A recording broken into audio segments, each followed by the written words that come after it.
My name is Margaret Kemp. I'm professor of theater and dance at the University of California, Davis, and I am here with Ethan Hurd and Kevin Jones. Welcome. Thank you for taking the time to speak with us today. I'd like to make some room for you to introduce yourselves. I have a bio here, but maybe it's a little better to let you talk a little bit about your own work as a way to start this conversation. How about Kevin going first? Hey, hi. Well, first off, thanks, Margaret, for inviting me. It's great to be sitting here with you. It's been a while. Um, so yeah, and it's a pleasure to meet you too, Ethan. Yeah, my name is Kevin Jones, and I am the artistic director, and it's on my email CEO, but I never say that out loud unless I have to, but I'm going to say it now just to see how it feels. It feels okay. Of the Red Door Project. We're located here in Portland, Oregon. And we've been around for 11 years as of this month, actually. And our mission is to, has changed over the years, but is to change the racial ecology through the leveraging of storytelling. And well, I'm sure we're going to get more into that and the Yes. history of that and where that came from. But I think that's enough for now. I'll just stop there. Hi, everyone. My name is Ethan Hurd. I use he, him, his pronouns. I'm zooming in from Connecticut today. I teach at Yale, and I'm on the ancient homelands of the Peconic, Pagusset, and Wappinger peoples. I pay my respects to them and their descendants. I am the co-founder and artistic director of Heartbeat Opera, based in New York City. This is our 8th season, and we just recently brought our production of Beethoven's Fidelio to the Mondavi Center, I think last week, or maybe a week and a half ago. And that was a thrill. I founded Heartbeat with Louisa Prosky in 2014 to really create radical adaptations of classic opera, to intervene, to disrupt these old beloved scores and libretti, and to make opera accessible and relevant and fresh for younger audiences and for folks who might normally feel like opera isn't for them. So this was our first tour coming to the Mondavi. We also visited LA and Scottsdale, Arizona.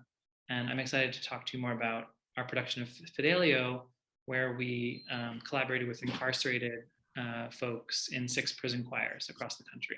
That sounds really great. I wanted to offer to you that I'm going to ask one question, and you both can have an opportunity to respond to that question. And then we'll have a few more questions and then sort of open up to have a conversation between us all about the work. What is an interesting intersection between the way you both work is there's something about classic storytelling. And by that, I mean, it's a kind of story that many people know. So Fidelio is an old piece of text, an old piece of music that many people can enter.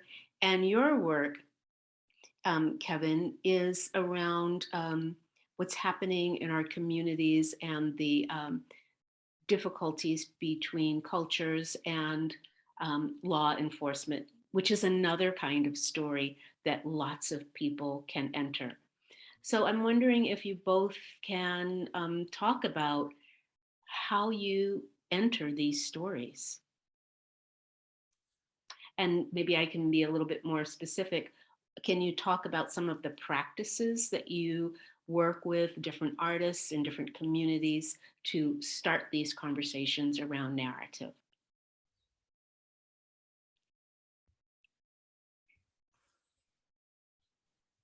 Do you want to go first, or do you look into me?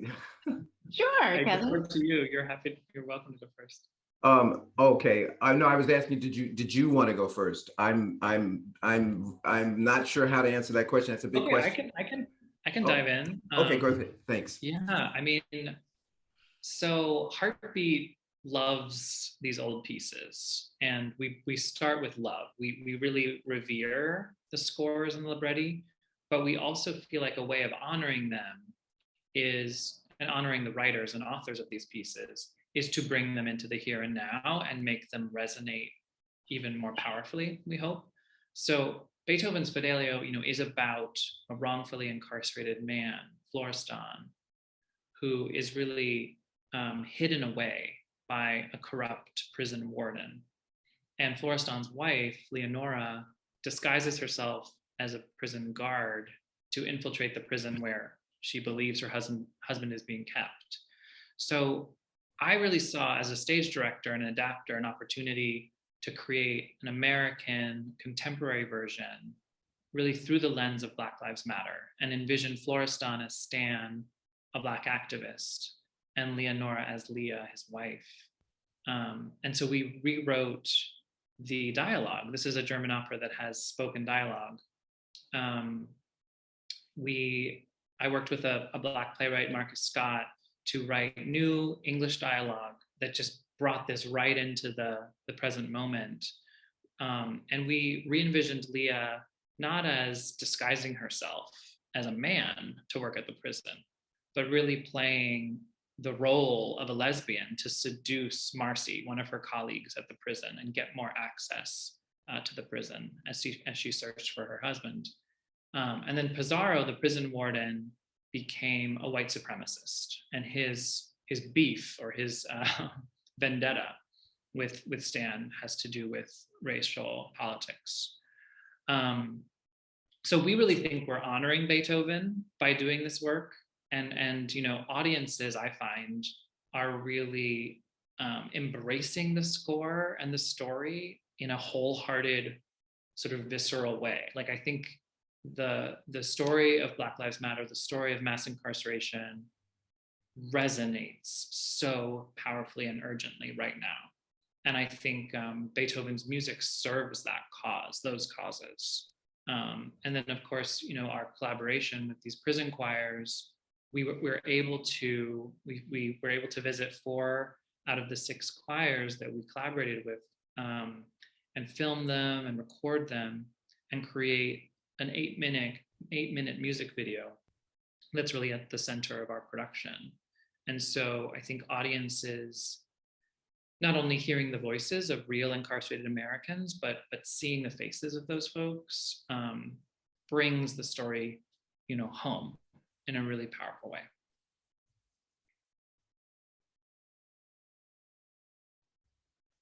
So that's great. I have to just say that I'm a classical musician, and I love opera. I was raised with opera growing up in New York. And so I'm just find myself really wanting to get more into your story, Ethan, than, well, not as much as I want to get into mine, I should say. Yeah, so that's a great framing. It really threw me off, though, just because, the classical storytelling,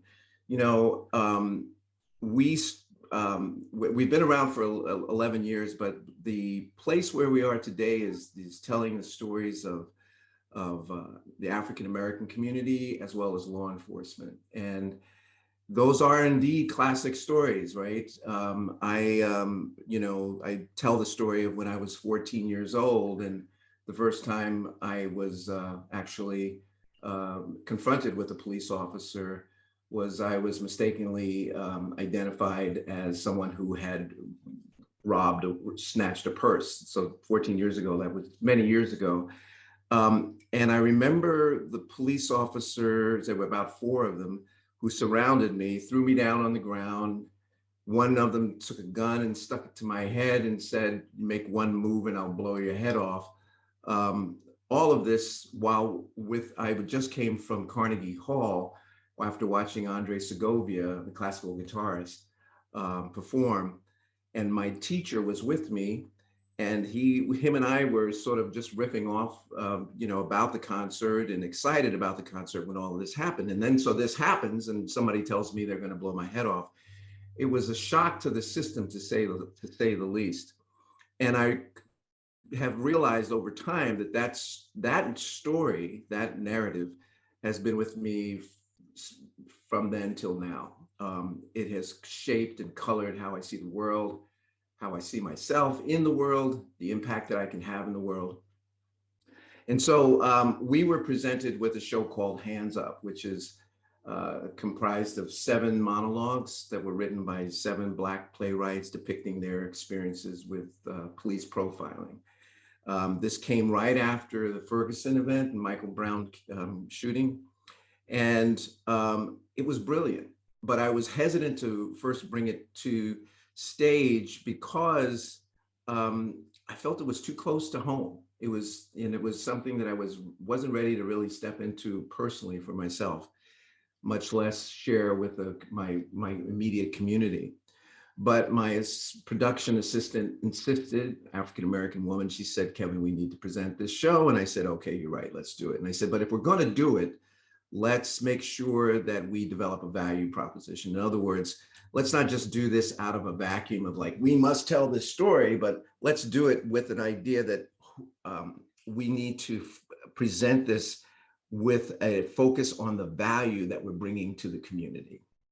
So I interviewed a bunch of people, different organizations, community-based organizations, and presented the show to them. And they said, wow, we would love to support this.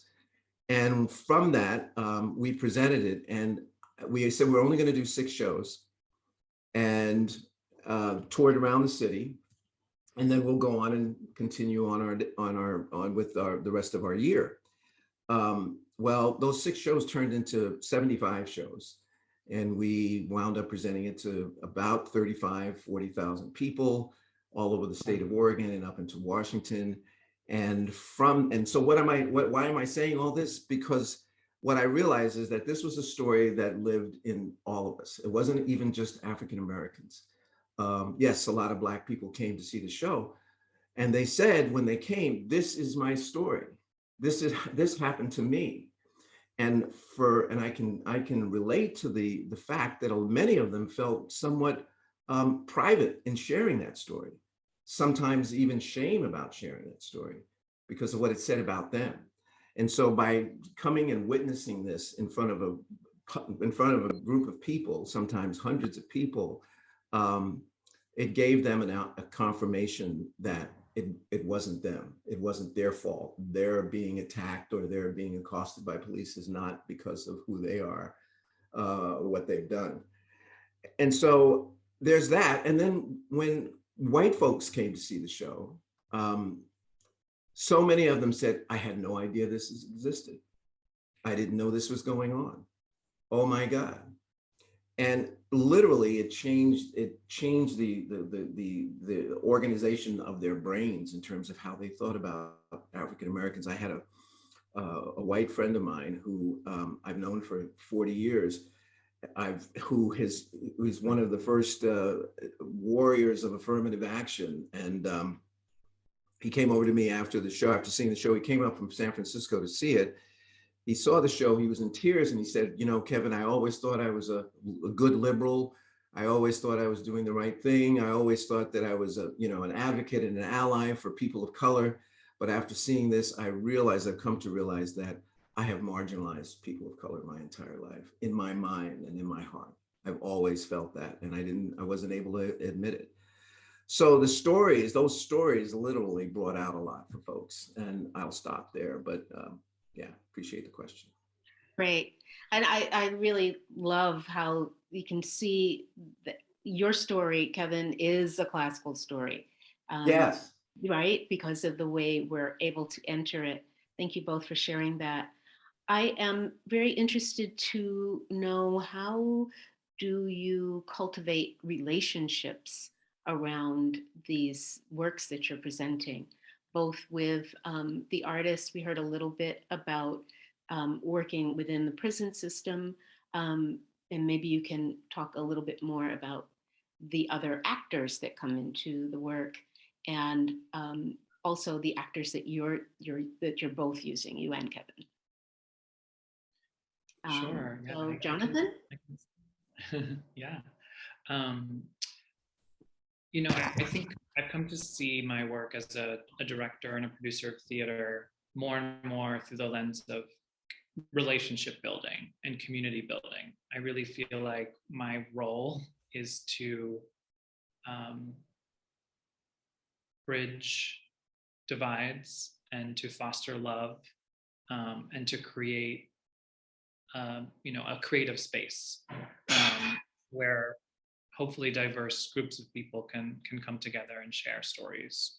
So with Fidelio, it really began, with this humble idea, an audacious idea, but we I think approached it with a lot of humility. Might we be able to build a collaboration with a prison choir? And my music director, Dan, knew a prison choir conductor, Amanda Weber, in Minnesota. And we Skyped with her in 2017. We said, we don't know if this would interest you and your singers, but we're doing Fidelio. Would you like to learn O welche Lust, this central choral moment? And she said, yes. Let me check with my women, but I think they're going to be interested. And so sure enough, those singers signed up, and Amanda connected us with 5 other choirs in Ohio, Iowa, and Kansas. And over the course of weeks and months, many emails, many phone calls, we got the warden's permission to collaborate. We got to visit these choirs. And we also, exchanged letters with the incarcerated singers. And I think that was super meaningful in terms of building trust, so that they felt, a part of a national movement, a part of a project that now has been seen around the country, and heard of around the world. I think it was really meaningful for folks on the inside and on the outside.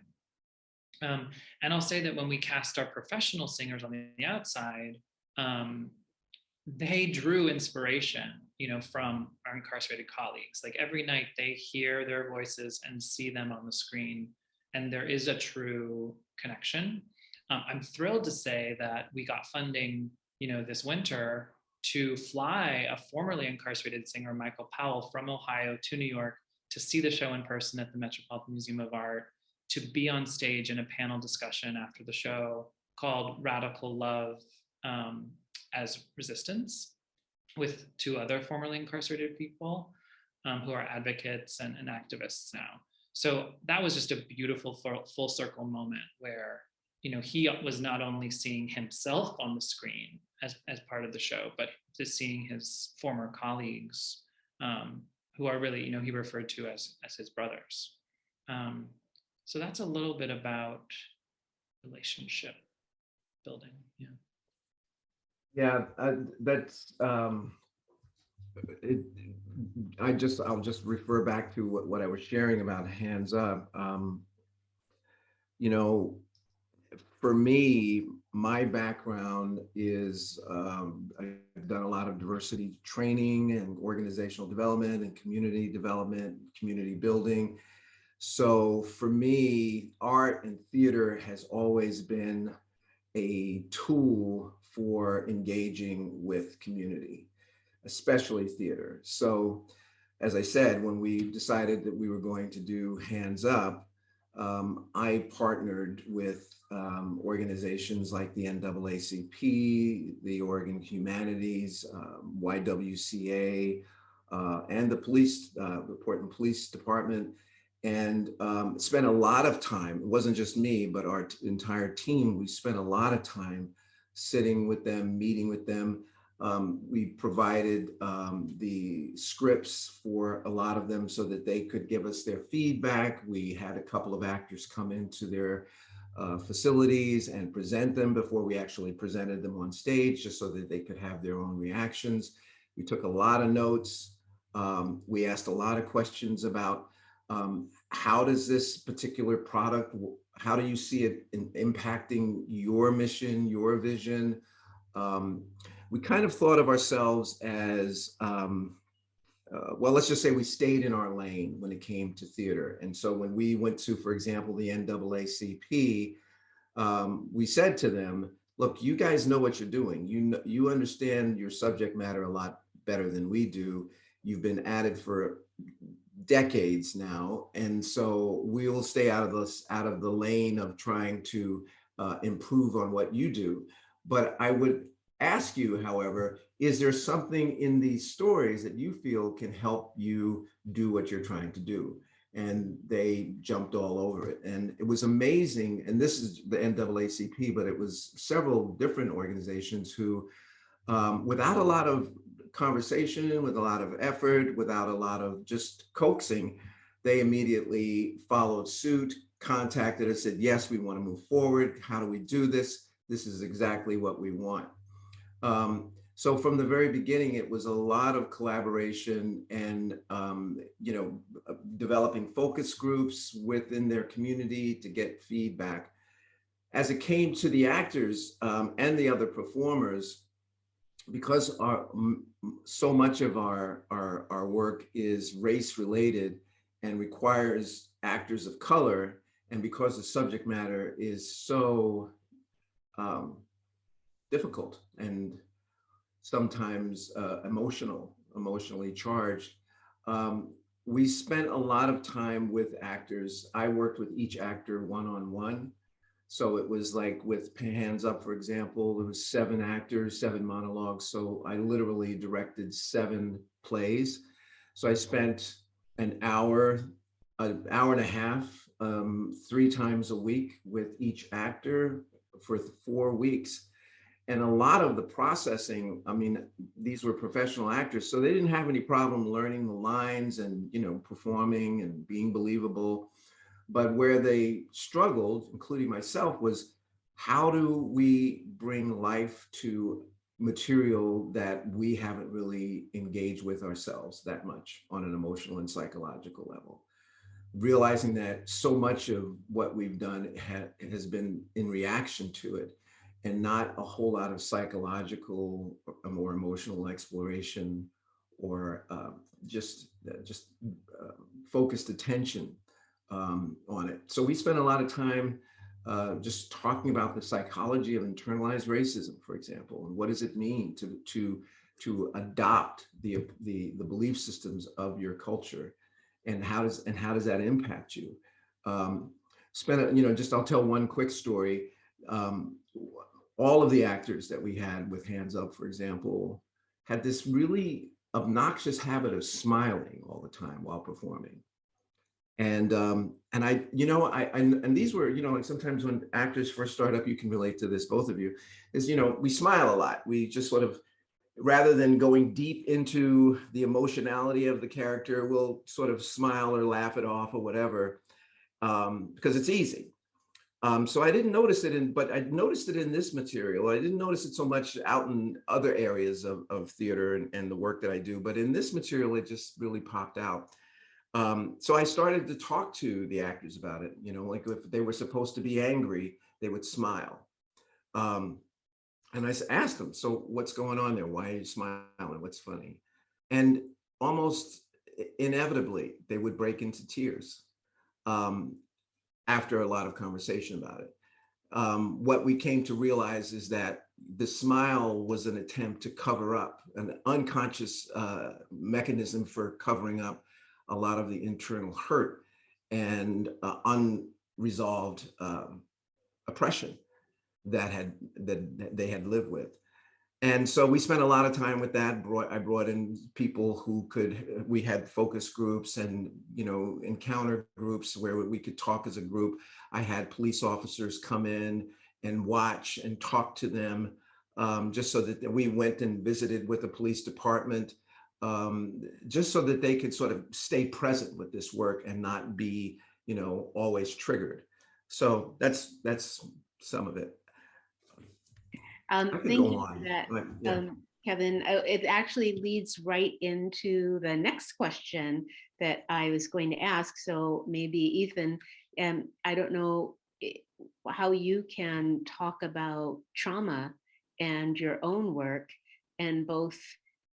You mentioned a bit about the letter exchange with the incarcerated performers.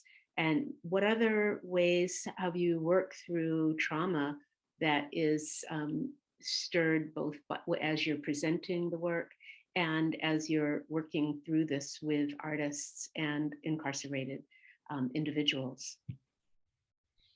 Yeah, I mean, I'll say that we began this work in 2018 with our first rehearsal process and first mounting of this production. So returning to it in January of 2022 was a very different experience for us. We were a more mature company. I feel like I was a slightly wiser leader, more aware of how raw some of these feelings can be for folks and how much we need to do to hold space for that trauma when it does sort of rise up. So I think we really said right from the beginning of our process, let's take the time we need to slow down when that feels right, for folks to step out of the room when they need some fresh air, for white folks to step out of the room if Black folks in the company need to just be with each other. We sort of took the time to allow the cast and allow the band to elect deputies, in case there was friction, in case there were power dynamics that needed to be addressed. And of course, in hiring the team in 2022, I very much wanted to make sure more Black folks and more BIPOC folks were represented, in positions on stage and off. So, trying to bring awareness to how traumatizing, how painful these past months and years have been in all kinds of ways, post George Floyd, of course, in this pandemic, post Trump.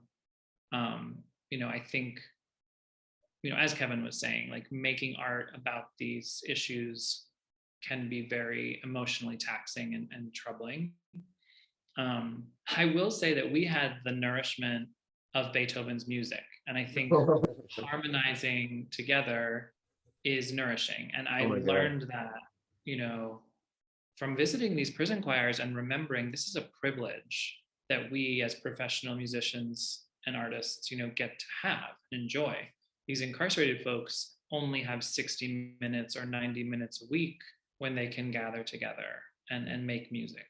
And I think witnessing that firsthand was a really important reminder to Dan and me, that we need to embrace our opportunity to make art with love and with joy. Like, that is a form of resistance and resilience. We need to cultivate joy.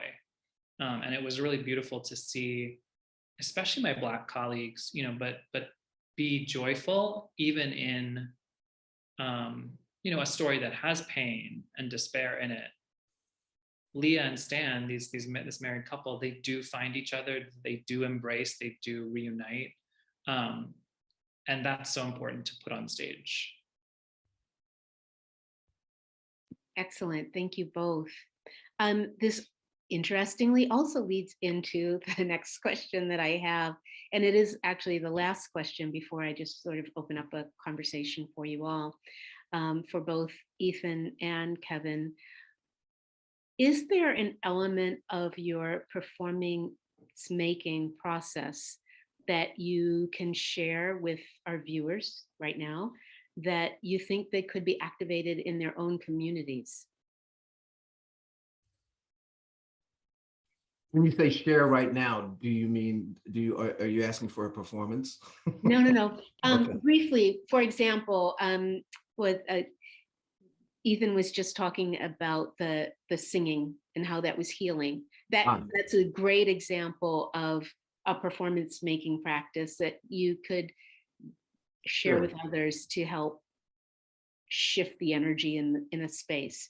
Just because sometimes people think that what we're doing as artists, they can't do at home or in their office or in the Girl Scout community, wherever they are, to just something really simple. And maybe it's not an answerable question, and maybe I already answered it. Well, yeah, it's a great question. Yeah, and I don't mean to sound surprised by it, because yes, it's just, and when I heard it differently than I heard it before. But it's a great question. So I mean, let me just say that our hope has been to leverage storytelling to help foster change and transformation in the community, especially in regards to conversations about race and other gnarly issues, gender, houselessness, etc.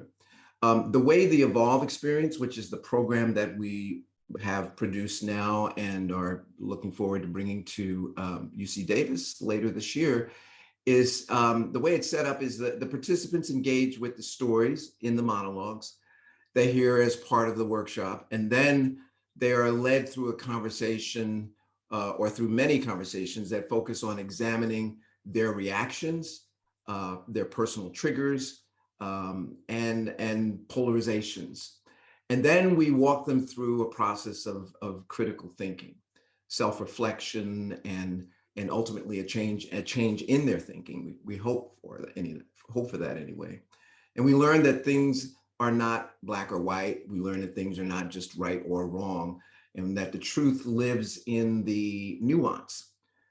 We use monologues or stories because storytelling is a powerful thing. Stories have a way of getting past our defenses and opening us up to listen and to be curious. So what we leave them with is our goal is to help people become more self-aware and less reactive in the face of conflict or difficult conversations, so that they can listen better to each other and really be able to work towards creating communities that foster growth and opportunity for all people. One of the things that we've learned, because we've been presenting this to a lot of police officers recently, is that police officers don't have a lot of self-awareness. And I hate to say that. I mean, maybe we might want to cut that out, because police officers are going to be coming to this. So maybe let's cut that out, because I don't want to suggest that they have any. Let's just say our experiences is self-awareness is hard to come by for all of us, especially now. It's because we're so manipulated by the media, by social media, and all of the things that are vying for our attention, that hijack our ability to be able to check in with ourselves. And police officers desperately need that self-awareness, because without it, they're constantly being emotionally charged. They're constantly dealing with trauma, as we talked about, or fear, or the last call they just went on, which was traumatizing. Or if they're being attacked, or by the public, or name calling, or something's thrown at them. And if they aren't able to, if they don't have that muscle that allows for them to check in with themselves and notice, like, wow, that really pissed me off, or wow, I'm noticing that my heart is pounding, or I am sweating, or my jaw is tight. If they can't check in that way, then there's only one thing that can happen, and that is the discharge of their feelings onto an individual in a way that may not be appropriate. So self-awareness is a really important part of that. And our aim is to help people be less reactive. That's the ultimate goal. And that's not just for police officers, that's for all of us as individuals, that we develop an ability to check in with ourselves, and hopefully be less polarized, and able to grow our capacity to hold more complexity in ourselves, in our environment, in our community. Thank Yeah, you. Margaret, you were asking about, what practice can I sort of recommend to folks? And I'm thinking about kind of emerging from this pandemic, taking our masks off when it's safe, and being back in community with one another. I'm just a passionate believer in the live performing arts, and actually sharing space, ideally sharing, air together, feeling the vibrations together. And I think that's what I want to encourage people to do again, is to put down their screens and come into space with each other. Maybe that's outdoors, but maybe it's inside in the theater, to listen to a story, to listen to music, to dance, to celebrate, to grieve. I just think we need that togetherness, and we need to really fight against this isolationist, individualist trend, where, as Kevin was saying, the media and social media are just completely drenching us in sometimes very distressing and confusing information. And we need to be human beings together. And I think this project, Fidelio, reminded me of like that fundamental exchange and how powerful that is and can be, even through, you know, the fence of a carceral institution. You know, we can connect and our spirits can resonate, and we can make something beautiful together that matters and that moves people and opens their hearts and minds. um, so yeah, just I encourage people to reach out and be bold and loving. Mm, So I love thank that. you both, Ethan and Kevin. And I'm just going want to again articulate how I see both of your works speaking to each other. And I want to bring up the idea of humanity. It seems that that is at the core of your work, to be able to share the fullness of humanity from folks that you might not otherwise be in contact with. So thank you so much for that. I do want to make some space for you both to sort of have a conversation that is sparked by just what you just heard from each other. Maybe there's something a little bit more that you would like to hear about Ethan's process, or Ethan, maybe there's a little bit more that you'd like to hear about Kevin's, and just take a few moments to have that open forum.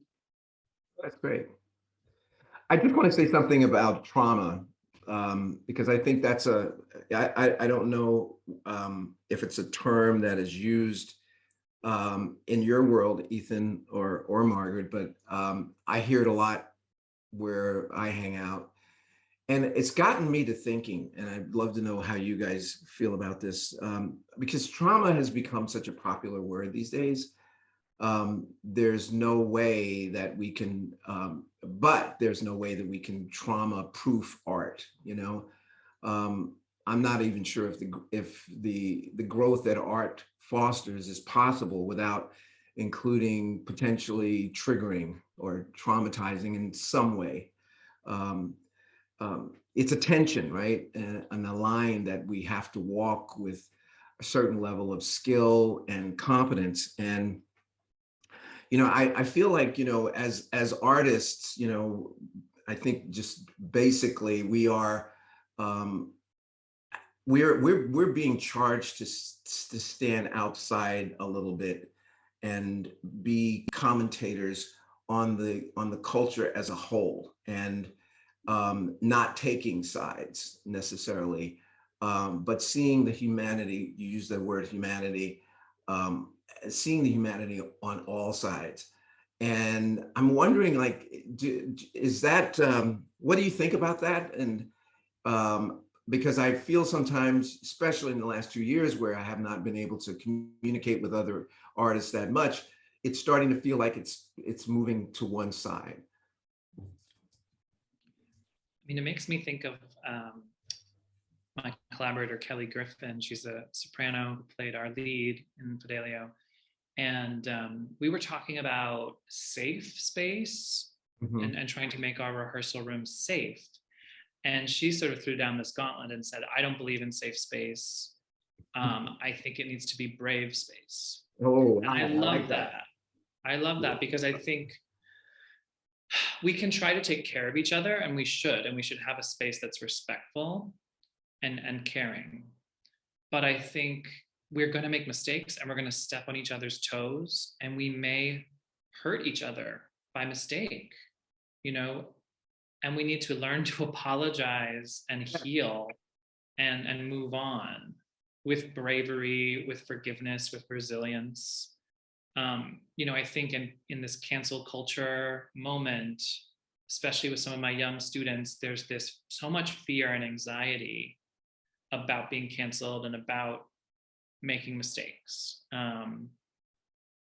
and hurting people. And you know, I definitely am not a proponent of hurting people, or causing trauma. But I think the world is a scary place right now.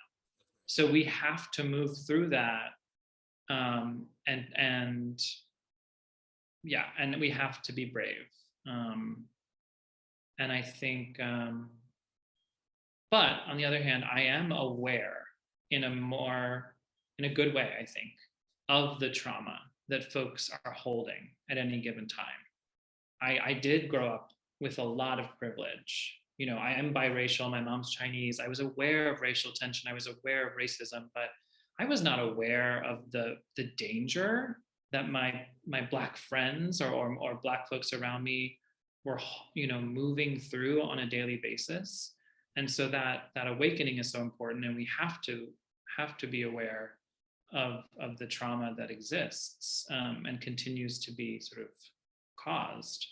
Um, but yeah, we need to sort of hold that kind of intention, as you said, Kevin, with a need to foster resilience. Yeah. Thank you for, yeah, I agree. Um, and I think that we're embarking in a new world, as you have said, Ethan, where we have to be braver. We have to be braver in our, as artists. We have to be willing to stretch out beyond the comfort zone of what it means to be an artist, what it means to produce theater. We have to be willing to take chances.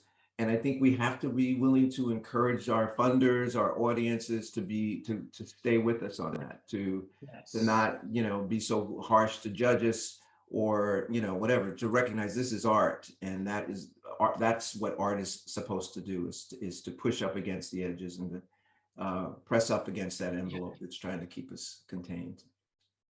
And that makes me think of the algorithms, you know, that Facebook and Instagram and TikTok are using, that actually constrain us and tell us who we are and what we want to watch and be and see. As opposed to art that provokes us and opens us up and you know, yeah, just expands our horizons. Like, I think that takes bravery to seek diversity and seek openness, but art needs to be a force for that. Margaret, I know, I just want to ask Ethan one more question. Is that okay? Do we have time for that? Okay, great. It's much more of a practical question.